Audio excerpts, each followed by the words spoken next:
Welcome to this week's edition of the Sideline View and from the Hockey House. And I have quite a bit to talk about today. We've had some pretty successful teams here in the last couple of weeks or so. But let's talk boys basketball starting off. Beat Pequot Lakes handily Monday night, allowed 38 points, came back Tuesday night, gave up 28 points, or 27 points, I think it was. 20, yep. And they're rolling, they're 10-0. 10-0, and defense is the key, but they can score some points too. But right now the defense is really suffocating people and making it hard for opposing teams to score some points and even get the ball to where they want to get it to. So credit their defense. They're a hard-working team. It's fun to watch them play. They caused, I'm not sure how many turnovers they caused last night, but they caused 39 turnovers. I had them for at Pequot Lakes, and they scored like 40 points off of those turnovers. So only 19 last night. So. Yeah, they've been really doing really well, like you said, defensively, and 10-0 for the first time I think in 47 years, I want to say it is, and they got a chance to be 11-0. I think is the first time. Also since that year, I think they might have went. No, they lost that first game. That's right. They were 10-1 in 65-66. I think the year before, or 2 years earlier, they were 11-0. And if they get beyond that, they're looking at a 20-0 season back in 61, I think it was, that they'd match. So they got some milestones coming up here. Some teams that might give them some trouble. We've talked about Moorhead and Elk River and Rogers maybe, but right now it looks doable. Looks like they're going to have a shot at winning maybe 20 games if they keep it going. Everybody stays healthy. So, Talk some boys hockey here. They had a big win at Moorhead, 8-5 last week. It's only the first time I think they've beaten Moorhead in 21 games, and like the fifth time ever. Really? And won at Moorhead and got kind of into a shootout kind of thing, but they came out on top, and that's a huge win. I mean, they've had a hard time obviously beating them. They lost to them in the section final last year, 3-1.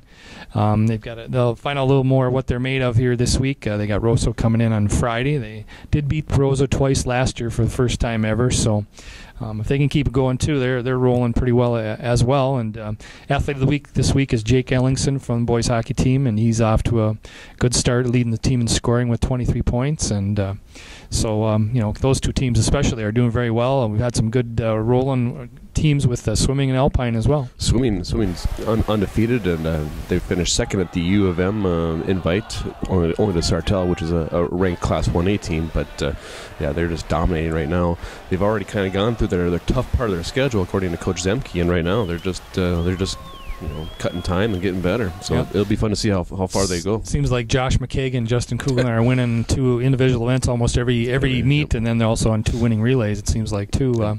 Another thing really doing very well, alpine skiing, the girls team, Savannah Stone, won yesterday at Powder Ridge. I think it was just a small 4-team meet, but she over the weekend, she was first up in Canada. This was the first time she'd ever won an FIS event. Don't ask me what FIS stands for. I know I wrote it down. It must be important if there's letters involved. Some kind of Canadian thing. But anyway, I mean, she was first overall in that slalom up there, and I mean, she's definitely an awesome skier, and she's won, I think, I'm not sure how many times she's been in the lineup here now, like 3 or 4 times. Sometimes that she's traveling, but she's won it, I think, every time except once.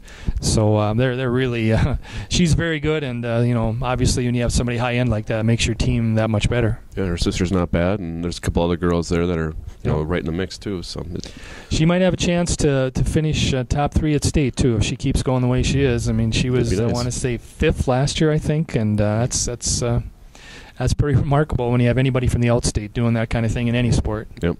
So. Nordic Ski, Brainerd's going to host another one. Do I understand that correctly? Right, they moved the Little Falls Invitational to the Arboretum here in Brainerd. I'm not sure exactly what was going on at Camp Ripley. I think they have enough snow there, but I know the last week or so we've lost snow with this rain. But they're going to have it here at 10 o'clock, and it's going to be a pursuit meet, so they'll do the classic in the morning, and then the pursuit or the freestyle in the afternoon. And I don't know, they got quite a few teams coming in, I think about a dozen or so that'll be a big one. And one other thing I guess to touch on, Jim Russell, they're going to commemorate his 300th win tonight. I understand WCCO 4 is going to be there filming. I heard him a little bit on the radio say that, and he had mentioned that to me before in a story, that he's the only Vietnamese college basketball coach I kind of believe that. Possibly in the country, if not, I mean, for sure in Minnesota, and maybe only like one of two minority head coaches in Minnesota, Tubby Smith being the other one.